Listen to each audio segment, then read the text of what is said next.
여러분 안녕하십니까. 내공자산연구소 에피소드 12번째 시간을 갖도록 하겠습니다. 오늘 저는 K컬처 시대 얘기를 조금 더 하면서 왜 인생 2막이 중요한 얘기를 좀 더 하도록 하겠습니다. AI와 디지털 시대가 넘쳐나는 시대에 우리 인생은 어떻게 더 강한 자산이 될 것인가 하는 얘기를 하겠습니다. 저는 요즘 가끔 이런 생각을 합니다. AI가 이렇게 발전하면 인간은 무엇을 해야 되는가? 제가 자주 던지는 질문이기도 한데요. 오늘은 그 얘기를 좀 해볼 수 있을까 합니다. 요즘 학생들이 굉장히 PPT를 잘 만드는데요. 어떨 때 보면은 학생들보다도 AI가 더 예쁘게 더 잘 만듭니다. 그렇다면 가끔 이런 생각을 하죠. 내가 교수인가 AI가 교수인가 헷갈릴 때가 많습니다. 그런데 흥미로운 것은요. AI가 발달할수록 굉장히 중요한 사실이 있다는 흥미로운 것이죠. 그게 바로 인간의 이야기입니다. 오늘 저는 그 얘기들을 지금 우리나라에서 펼쳐지고 있는 현상들과 함께 K컬처 시대와 제 인생 2막 얘기를 해보려고 합니다. 살펴보면요. 우리나라 사람들이 저 아프리카 오지에 여행을 하고 있는데 단지 한국인이라는 이유 때문에 연예인과 같은 대접을 받고 있다는 기사를 본 적이 있습니다. 여러분들도 굉장히 공감하는 얘기죠. 그 얘기는 뭐냐면요. 콘텐츠 시대를 넘어서 왜 K컬처가 이렇게 세계를 움직일까요? 대표적인 예로 여러분들 BTS라는 아이돌 그룹을 보면 세계 팬들이 좋아하는 이유가 그들의 음악과 춤만 가지고 그랬을까요?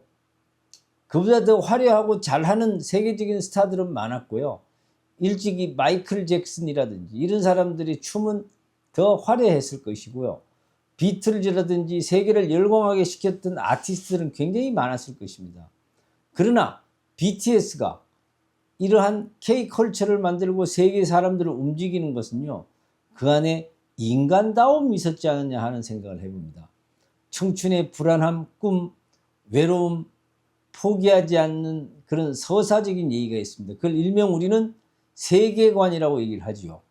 또한 우리가 OTT가 발달하면서 선풍적 인기를 몰았던 오징어 게임이라고 하는 드라마를 아실 겁니다. 그거는 게임보다는 그 안에 담겨진 인간의 현실적인 불안감을 잘 묘사했다고 봅니다. 사실 우리는 요즘 매일매일 작은 오징어 게임을 합니다. 어떤 거냐고요? 건강검진을 기다려보고요. 주식이 올라가는 걸 보고 그렇습니다. 지금 코스피 지수가 8,000 시대에 왔습니다. 매일매일 여러분들 그 주가 지수에 오징어 게임을 하고 있고요. 카드값 문자가 오면 갑자기 철학자가 됩니다. 인생이란 무엇인가?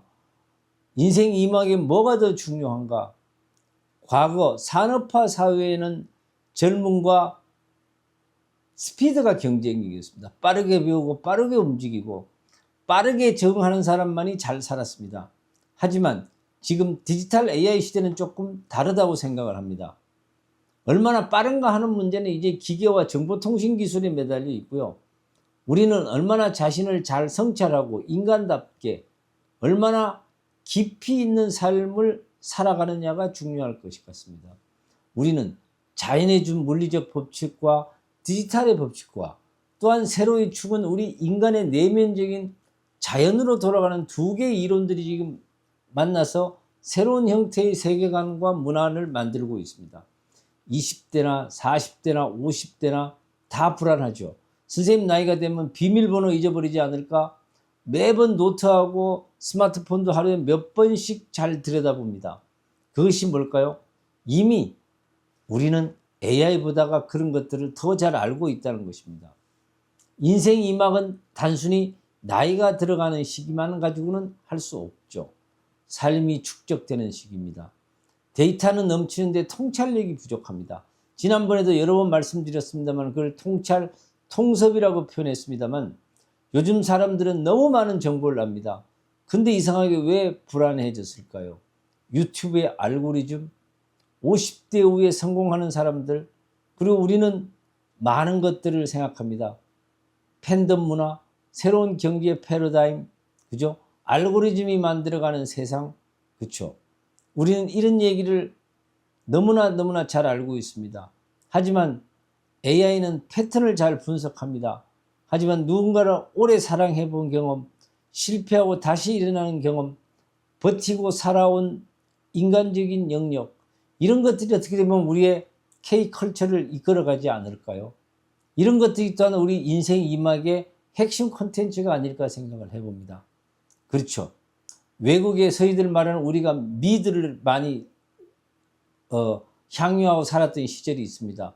완성된 귀족들의 삶, 완벽한 시스템, 이런 것들에 대한 귀족 문화를 우리는 미드를 통해서 느꼈다면 우리가 살아가고 있는 K컬처는 그런 것이 아닙니다. 슬픔, 성공, 아픔을 이겨낸 역경들, 압축 성장, 아날로그와 디지털 시대, 산업사회와 민주화를 이뤄낸 우리의 저력, 이런 것들이 다 우리의 내공이 되고 자산이 되었기 때문입니다. 이러한 경험들이 이제 인생 2막에서 여러분들의 개인의 플랫폼을 열었다고 생각합니다. 과거에는 방송국이 있어야 됩니다. 그러나 지금은 선생님부터도 유튜브 하나로 여러분들과 소통을 하려고 합니다. 삶이 경험이 되고 인생 자체가 IP가 되어야 될 것입니다. 그렇지만 여기서 중요한 것은 진짜 아름다운 인간의 이야기는 완벽한 스토리텔링은 아닐 것입니다. 그러나 K컬처 시대의 진짜 경쟁력은요, K컬처와 음악과 드라마가 아닐 것이고 이제는 확장이 돼서 푸드, 패션, 뷰티, 라이프 스타일, 한국인의 정서와 문화까지도 세계적인 관심을 갖고 있습니다. 세계는 지금 기술을 보다가 우리의 한국의 정서에 느껴져 있는 K컬처의 인간다움을 좋아하지 않겠습니까?